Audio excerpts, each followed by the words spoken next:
হরে কৃষ্ণ। তো প্রতিটি ভক্তের বাড়িতেই শ্রী ভগবান আছেন। ভক্ত বাড়িতে প্রত্যহ শ্রী ভগবানের সেবা পূজা হয়।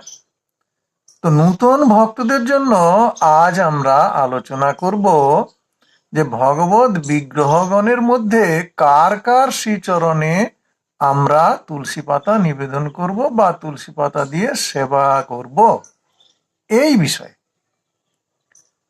তো রাধা মাধবের সেবার সময় মাধবের শ্রীচরণে অর্থাৎ স্বয়ং ভগবান শ্রীকৃষ্ণের শ্রীচরণে তুলসী পাতা নিবেদন করতে হয়, কিন্তু শ্রীমতী রাধারানীর শ্রীচরণে তুলসী দেয়া নিষিদ্ধ।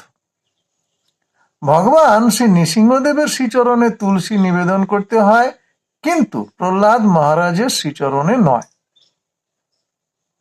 আর শ্রী জগন্নাথ দেব, সুভদ্রা মাতা এবং শ্রী বলদেবের মধ্যে শ্রী জগন্নাথ দেব এবং শ্রী বলদেবের শ্রীচরণে তুলসী দিতে হয়, কিন্তু সুভদ্রা মাতার শ্রীচরণে তুলসী দিতে নেই। এদিকে পঞ্চতত্ত্বের মধ্যে তিনজন বিষ্ণু তত্ত্বের শ্রীচরণে তুলসী নিবেদন করতে হয়। পঞ্চতত্ত্বের মাঝখানে স্বয়ং ভগবান শ্রী চৈতন্য মহাপ্রভুর শ্রীচরণে, মহাপ্রভুর ডান দিকে শ্রীমন নিত্যানন্দ প্রভুর শ্রীচরণে এবং তার ডান দিকে মহাবিষ্ণু অদ্বৈত আচার্য প্রভুর শ্রীচরণে তুলসী নিবেদন করতে হয়।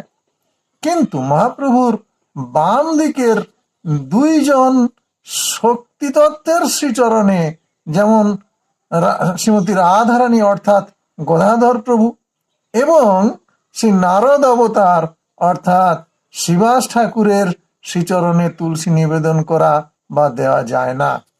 শ্রী গুরুদেবের শ্রীচরণেও তুলসী দেয়া নিষিদ্ধ।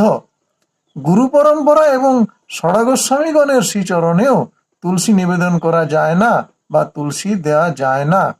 তাহলে আমরা জানলাম যে কার কার শ্রীচরণে তুলসী দেয়া যাবে আর কার কার শ্রীচরণে তুলসী দেয়া যাবে না। তাহলে এখন থেকে সেবা করার সময় আর ভুল হবে না। হরি বল, হরে কৃষ্ণ।